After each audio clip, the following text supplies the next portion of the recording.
Assalamualaikum warahmatullahi wabarakatuh. Apa kabar Sobat Radio Malam? Semoga kita semua dalam keadaan sehat, dilancarkan rezekinya dan diberi keberkahan dunia dan akhirat. Amin ya robbal alamin.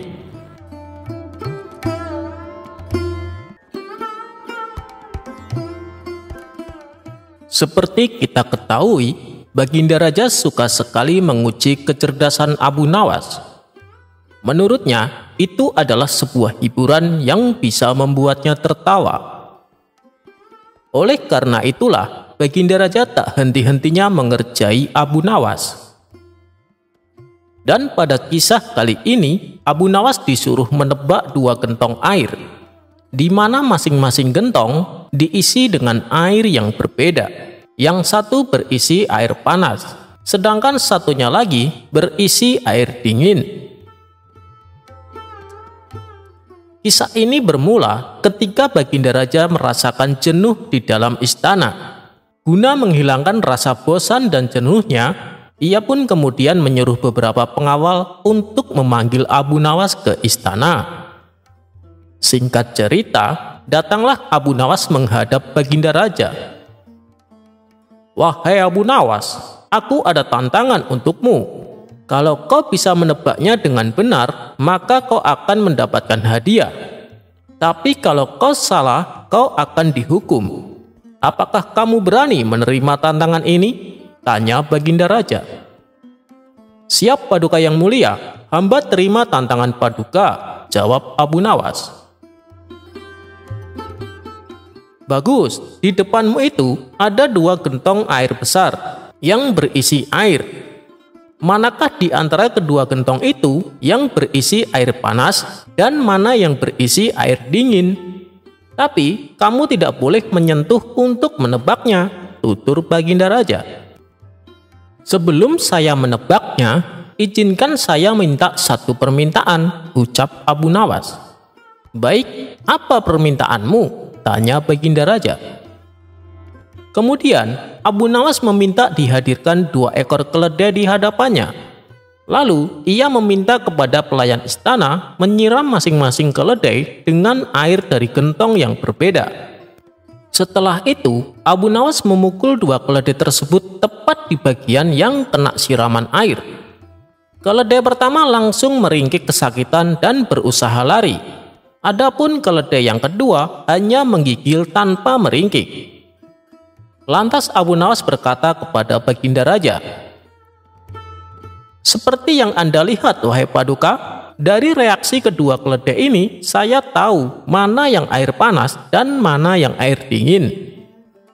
Melihat kecerdikan Abu Nawas dalam memecahkan tantangannya, Baginda Raja pun tertawa. "Tapi masih ada 1 tantangan lagi, Abu Nawas. Kau lihat di kandang kecil itu?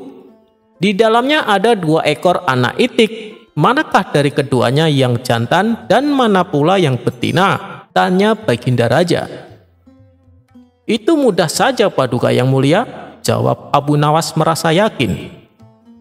Kemudian Abu Nawas mengambil kedua itik tersebut dan ditaruhnya di kolam istana. Melihat kedua anak itik itu berenang, Abu Nawas langsung menebaknya. Anak itik yang jantan ada di belakang, sedangkan yang di depan adalah anak itik betina, kata Abu Nawas. "Bagaimana kau bisa menyimpulkan hal itu?" tanya Baginda Raja penasaran. "Begini Paduka yang mulia, kalau ada hewan jantan dan betina bertemu, siapa yang akan mengejar dan siapa yang akan dikejar?" kata Abu Nawas balik bertanya. "Tentu saja yang dikejar betina dan yang mengejar adalah jantan," jawab Baginda Raja. Lagi-lagi Baginda Raja dibuat terpukau atas kecerdikan Abu Nawas. Abu Nawas pun akhirnya dapat hadiah berpundi-pundi dari Baginda Raja.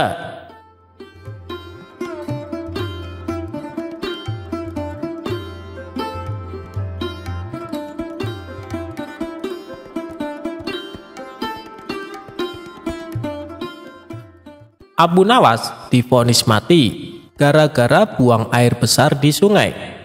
Pembelaannya bikin hati raja luluh.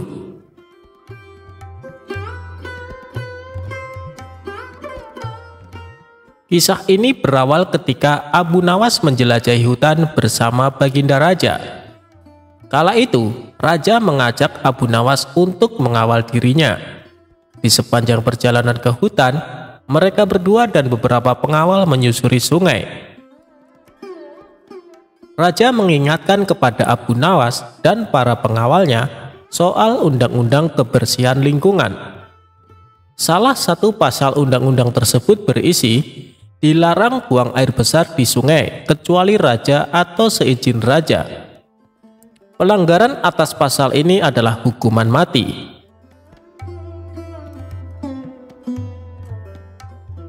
Di tengah pengembaraannya di hutan, raja kebelet buang air besar.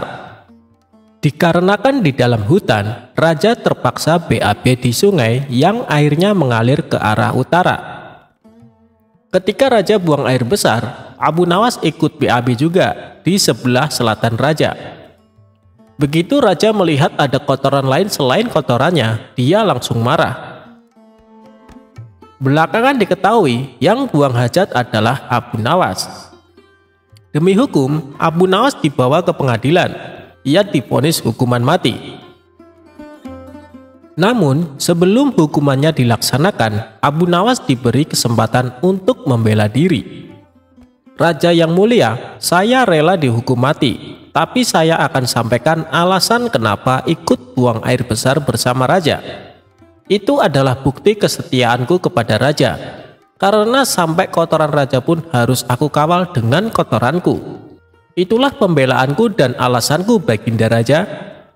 Hukumlah aku, jelas Abu Nawas. Tak pelak pledoi tersebut membuat raja terharu. Abu Nawas yang tadinya divonis mati, akhirnya diampuni dan diberi hadiah oleh Baginda Raja.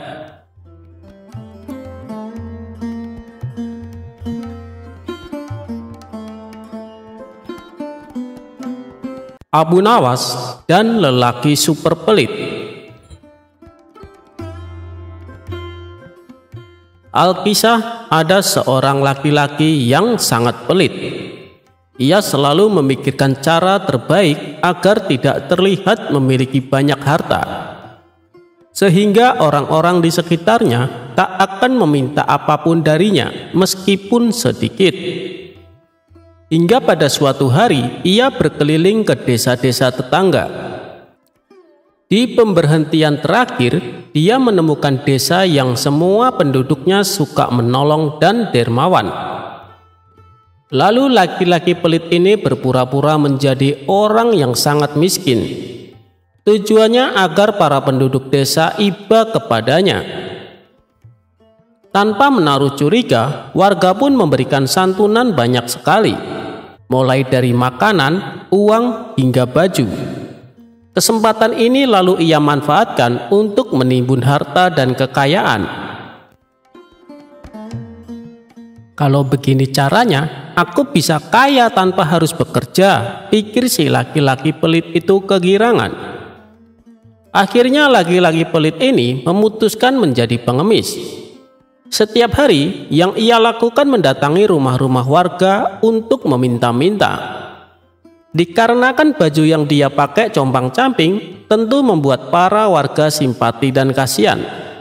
Hasil yang ia dapatkan dari mengemis cukup fantastis. Tapi akibat seringnya berbohong untuk mendapatkan bantuan, akhirnya kedok si laki-laki pelit itu ketahuan oleh salah satu penduduk desa. Kala itu, ada seorang warga yang tidak sengaja melewati rumah laki-laki pelit ini. Ia terlihat memakai baju yang indah, masuk ke dalam rumah sambil membawa harta hasil dari mengemis. Tak lama kemudian, si laki-laki kembali keluar berganti mengenakan pakaian compang-camping. Ia lalu melakukan aksi mengemis ke setiap rumah warga. Ia tidak menyadari bahwa aksinya kali ini sedang dipantau salah satu warga desa.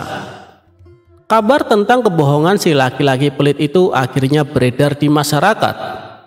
Para penduduk desa kini tidak lagi memperdulikannya apabila si laki-laki tersebut datang mengemis.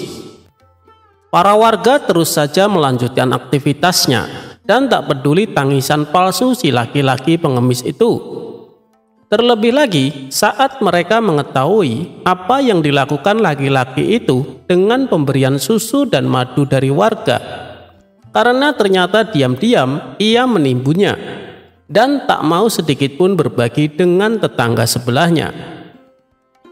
Tidak hanya menimbun susu dan madu, pria tersebut juga menimbun uang dan harta hasil mengemisnya di dalam tanah di bawah rumahnya. Tujuannya supaya tidak ada seorang pun yang tahu. Sementara itu, di sebuah istana megah, Baginda Raja terlihat sedang mengobrol asik dengan Abu Nawas. Aku dengar kabar, katanya di seberang sana ada desa yang hampir semua penduduknya dermawan. Apa betul Abu Nawas? Tanya Baginda Raja di sela-sela obrolannya. Hamba sendiri belum tahu pasti Paduka, karena belum pernah ke sana. Tapi yang hamba dengar memang demikian adanya, sahut Abu Nawas. Baginda Raja pun menjadi penasaran dan terbesit keinginannya untuk meninjau desa tersebut. Apa perlu hamba temani Paduka? Tanya Abu Nawas. Tidak usah, aku ingin melakukannya sendiri tanpa didampingi siapapun, balas Baginda Raja. Keesokan harinya, Baginda Raja segera mulai perjalanannya. Ia berangkat dengan pakaian biasa dan tanpa seorang pun yang mendampingi. Tujuannya agar tidak diketahui identitasnya. Setelah menempuh perjalanan yang cukup jauh, Baginda Raja belum juga menemukan desa tersebut. Naasnya, Baginda Raja lupa membawa bekal makanan dan minuman, sehingga merasa letih dan lemas. Wajahnya menjadi pucat, tubuhnya pun gemetaran karena tidak kuasa menahan haus dan lapar. Untunglah dari kejauhan Baginda Raja bisa melihat beberapa rumah penduduk. Dengan segera ia mempercepat laju kudanya. Tidak lama sampailah Baginda Raja di depan rumah laki-laki pelit itu. Sayangnya, baru hendak turun dari kudanya, laki-laki pelit itu justru membentaknya. Hei, jangan turun di sini. Aku tidak punya apa-apa, walaupun hanya segelas air putih, tegasnya. Baginda Raja pun terkejut mendengarnya. Katanya desa ini warganya dermawan semua, tapi kenyataannya tidak demikian, pikir Baginda Raja dalam hati. Terpaksa ia melanjutkan perjalanan dengan sempoyongan. Dikarenakan tidak kuasa menahan letih serta lapar, Baginda Raja pun terjatuh dan pingsan di tengah jalan. Saat ia tersadar, ternyata sudah terbaring di salah satu rumah warga. Baginda Raja sedang dikerumuni orang-orang yang khawatir dengan kondisinya. Setelah Baginda Raja siuman, para warga lalu memberinya makan dan minum. Kau dari mana? Kenapa sampai pingsan? Tanya salah satu warga. Tapi Baginda Raja sengaja menutupi jati dirinya. Ia berpura-pura mengaku dari desa seberang yang sedang melakukan perjalanan jauh. Kalau kelelahan dan lapar, berhentilah dahulu, mampir dan istirahatlah di salah satu rumah kami. Pasti akan kami persilahkan dan diberi makan, kata para warga. Aku tadi sudah sempat berhenti di salah satu rumah warga, tapi malah dibentak dan diusir, balas Baginda Raja. Mendengar itu, para warga pun terkejut, karena belum pernah seorang warga pun mengusir orang asing saat diminta bantuan. Apalagi dengan kondisi yang sangat kelelahan dan kelaparan. Setelah ditelusuri, ternyata orang yang mengusirnya adalah warga pendatang. Dia adalah pria kikir yang suka mengemis. Para warga pun meminta maaf dan memberitahu siapa orang yang mengusirnya itu. Ketika kondisinya sudah pulih benar, Baginda Raja akhirnya meminta izin untuk pamit. Ia pun menyampaikan terima kasih kepada para penduduk yang telah membantunya dengan sangat tulus. Saat Baginda Raja memacu kudanya, ia terus memikirkan kebaikan hati para warga desa tersebut. Selang beberapa hari, desa tadi dihebohkan dengan datangnya rombongan pasukan berkuda dari kerajaan. Seakan tidak percaya dengan apa yang mereka lihat, para penduduk desa itu pun berhamburan keluar dari rumahnya. Tamu mereka ini membawakan sejumlah kuda yang mengangkut banyak makanan dan emas, lalu dibagikan kepada tiap-tiap penduduk desa. Saking terkejutnya, mereka hanya bengong saat menerima hadiah. Mereka pun masih bertanya-tanya, siapa orangnya yang telah memberikan hadiah begitu banyak. Setelah semua penduduk mendapatkan bagiannya, Baginda Raja yang berada di posisi paling belakang akhirnya muncul dan memperkenalkan diri. Ia segera turun dari kuda dan menyalami satu persatu penduduk desa. Seketika itu juga penduduk desa baru mengetahui dia adalah sang penunggang kuda yang tersesat dan kelelahan, yang ternyata rajanya sendiri. Dengan perasaan bahagia dan terharu, Baginda Raja kemudian menyampaikan terima kasih kepada seluruh penduduk desa. Tidak berhenti sampai di situ, Baginda Raja juga mengundang mereka ke istana untuk menghadiri jamuan khusus. Keesokan harinya, para warga desa tersebut datang ke istana memenuhi undangan Baginda Raja. Saat perjamuan berlangsung, Baginda Raja memanjatkan syukur tidak terkira karena masih ada banyak orang dermawan di wilayah yang dipimpin.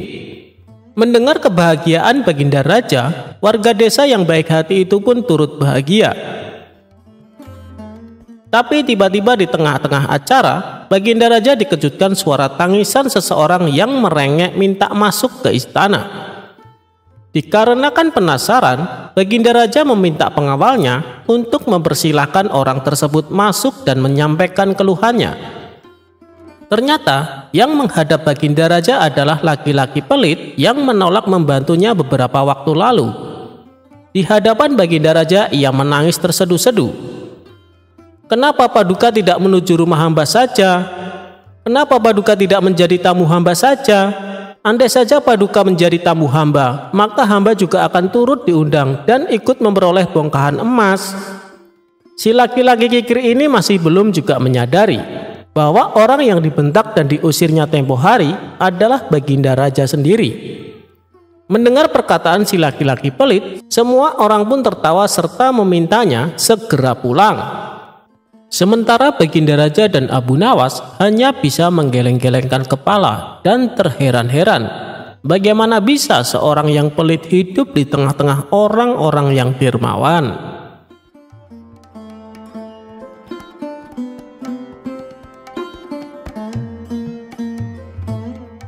Abu Jahal pukuli para sufi supaya berubah jadi emas.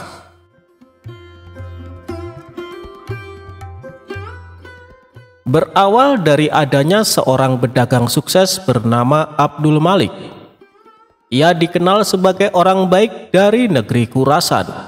Kekayaannya yang berlimpah selalu dimanfaatkan untuk bersedekah. Abdul Malik kerap mengundang orang-orang miskin untuk makan bersama di rumahnya.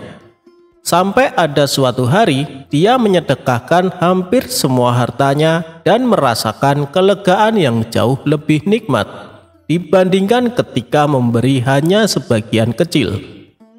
Kelegaan itu membuatnya memutuskan menggunakan tiap harta miliknya untuk kesejahteraan fakir miskin.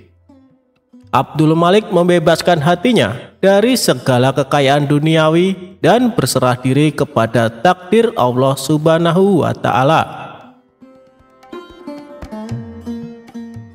Suatu ketika saat sedang menunaikan sholat, Abdul Malik melihat sosok gaib muncul dari lantai kamarnya. Sosok itu ternyata seorang laki-laki berjubah berpenampilan layaknya seorang sufi. Laki-laki misterius tersebut menghampiri Abdul Malik dan berkata,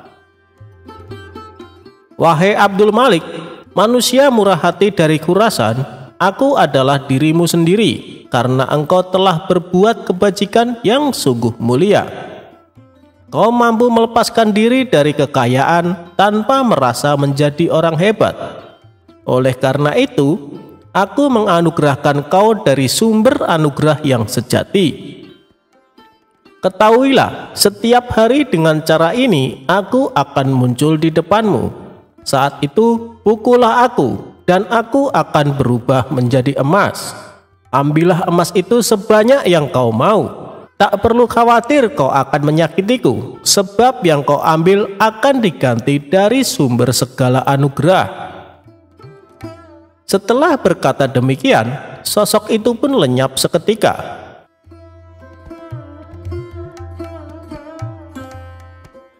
Keesokan harinya, Abdul Malik kedatangan tamu seorang kawan bernama Abu Jahal. Saat mereka berdua sedang asik berbincang-bincang, tidak lama kemudian sosok misterius kemarin yang berpenampilan sufi kembali muncul di hadapan Abdul Malik. Abdul Malik pun segera memukulnya dengan tongkat. Seketika itu juga lelaki misterius yang dipukulnya berubah menjadi emas. Abdul Malik lalu mengambil bagiannya dan juga memberikan emas kepada Abu Jahal. Melihat peristiwa yang menakjubkan tersebut, Abu Jahal hanya bengong dan terpana. "Sungguh luar biasa," gumamnya. Tanpa mengerti kejadian sebelumnya, Abu Jahal mulai berpikir, alangkah gembiranya jika bisa melakukan hal serupa. Abu Jahal mengetahui bahwa kaum sufi rata-rata punya kekuatan tertentu. Ia pun menyimpulkan hanya perlu memukul mereka untuk mendapatkan emas. Maka terbesitlah di benak Abu Jahal sebuah ide konyol. Dia mengadakan sebuah jamuan pesta makan yang hanya dihadiri para sufi. Ketika para sufi ini sudah makan kenyang, Abu Jahal diam-diam mengeluarkan tongkat dan tanpa ampun dihantamnya para tamu undangan sampai tersungkur ke tanah. "Kenapa tidak ada yang berubah jadi emas?" batin Abu Jahal. Dikarenakan masih penasaran, Abu Jahal kembali memukuli mereka dengan tongkat. Tentu saja perbuatan ini membuat para sufi ketakutan. Mereka serempak kabur berlarian meninggalkan rumah Abu Jahal. Akibat perbuatan tersebut, para sufi mengadukan Abu Jahal kepada Tuan Hakim. Setelah itu ditangkaplah Abu Jahal dan disidangkan. Di hadapan Tuan Hakim, Abu Jahal beralasan bahwa perbuatannya ini semata-mata ingin meniru Abdul Malik. Pasalnya, dia pernah melihat Abdul Malik memukul seorang sufi, dan seketika itu juga orang yang dipukul berubah menjadi emas. Mendengar pengakuan Abu Jahal yang tidak masuk akal, Tuan Hakim kembali bertanya, "Apa kau yakin dengan yang kau lihat, Abu Jahal?" "Hamba yakin sekali, Tuan Hakim. Kalau tidak percaya, panggil saja Abdul Malik kemari," jawab Abu Jahal. Maka dipanggillah Abdul Malik ke pengadilan untuk dimintai keterangan. Dalam perjalanan ke pengadilan, sosok sufi misterius yang bisa berubah jadi emas membisikkan kepada Abdul Malik apa yang harus dikatakan. "Wahai Tuan Abdul Malik, apa benar yang dikatakan Tuan Abu Jahal?" tanya Tuan Hakim. "Menurut saya Abu Jahal sudah tidak waras, Tuan Hakim. Bisa saja dia sedang berusaha menutup-nutupi hobinya menyiksa orang tanpa alasan," ujar Abdul Malik. "Memang hamba mengenalnya, Tuan Hakim, tetapi yang ia ceritakan tentang kejadian di rumah hamba tidak lebih dari akal-akalan belaka," imbuhnya. Abu Jahal sempat membantah dan memprotes perkataan Abdul Malik. Ia juga menunjukkan barang bukti berupa emas yang didapat dari Abdul Malik. Abu Jahal, Abdul Malik itu saudagar kaya, tentu punya banyak emas," balas Tuan Hakim. Dikarenakan tidak punya bukti dan yang diceritakan tidak masuk akal, akhirnya Abu Jahal dihukum penjara.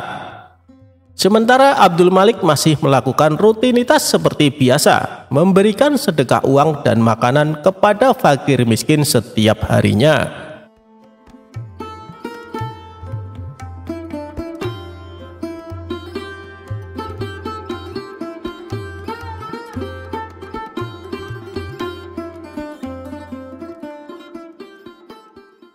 Abu Nawas dan kabar besok kiamat.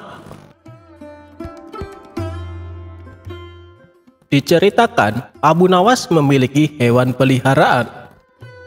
Di samping memiliki keledai sebagai tunggangannya, ia juga memelihara seekor kambing yang sangat gemuk dan besar. Tak pernah terlintas di benak Abu Nawas untuk menyembelihnya. Ia lebih menyukai kambingnya sebagai hewan peliharaan. Pada suatu hari, kawan-kawan Abu Nawas datang berkunjung ke rumahnya. Saat memasuki halaman rumah, mereka melihat kambing peliharaan Abu Nawas yang diikat di samping rumah. Abu Nawas menyambut hangat kawan-kawannya itu, dan setelah mengobrol, salah satu kawannya berkata kepada Abu Nawas, "Kambing punyamu hebat sekali Abu Nawas, gemuk dan sehat. Bagaimana kalau kita berpesta dan sembelih saja kambing itu?" usul kawan lainnya. "Ya, aku setuju, dagingnya pasti enak dan lezat," timpal kawan satunya. Mendengar perkataan teman-temannya, Abu Nawas mencoba mengelak. "Kambingku itu tidak terlalu gemuk, belum begitu besar," kata Abu Nawas beralasan. Bagaimanapun, Abu Nawas sangat menyayangi kambingnya. Ia tidak sampai hati kalau sampai disembelih. "Hei Abu Nawas, apa kamu tidak dengar kabar kalau besok akan kiamat? Kambingmu juga tidak akan bertambah gemuk," kata teman-temannya. "Ya Abu Nawas, besok akan kiamat, kita sembelih saja kambingnya," sahut yang lainnya. Mereka terus saja mendesak Abu Nawas agar bersedia kambing kesayangannya disembelih. Abu Nawas pun mulai kesal mendengar perkataan teman-temannya yang memaksa. "Baiklah, besok kita akan pesta di pantai. Daging kambingnya kita bakar dan kita makan sama-sama," tutur Abu Nawas. Keesokan harinya, Abu Nawas dan teman-temannya berangkat menuju sebuah pantai. Setibanya di sana, Abu Nawas berkata, "Kalian bersenang-senang saja dahulu, biar aku yang memasaknya." Mendengar itu, teman-temannya kegirangan dan mereka segera melepas baju untuk berenang di tepian pantai. Saat mereka tengah berenang, diam-diam Abu Nawas mengambil baju semua temannya. Abu Nawas pun mulai menyembelih kambing dan mengulitinya. Lalu ia membakar semua baju temannya untuk memanggang daging kambing tersebut. Selesai berenang, teman-temannya kebingungan mencari baju. "Hei Abu Nawas, kamu melihat baju kami tidak?" tanya temannya. "Oh iya, tadi aku waktu kesini lupa membawa kayu bakar. Sebagai gantinya, aku bakar baju kalian untuk memanggang daging kambing ini," ujar Abu Nawas. "Kamu gila ya Abu Nawas? Masa kami pulang dalam keadaan telanjang?" ucap mereka. "Percayalah padaku, kalian sudah tidak akan membutuhkan baju, karena kata kalian hari ini akan kiamat bukan?" timpal Abu Nawas. Teman-temannya hanya bisa bengong mendengar jawaban Abu Nawas. Mereka tak mungkin memarahi Abu Nawas, karena yang dilakukan Abu Nawas akibat perkataan mereka sendiri. Setelah selesai makan, mereka terpaksa pulang tanpa memakai baju, dan di sepanjang perjalanan mereka ditertawakan oleh para warga yang melihatnya.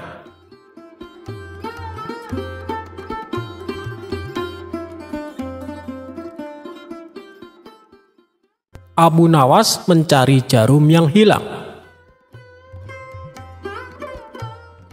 Alkisah, pada suatu hari, Abu Nawas mencari sesuatu di halaman rumahnya yang penuh dengan pasir. Ternyata Abu Nawas mencari jarum.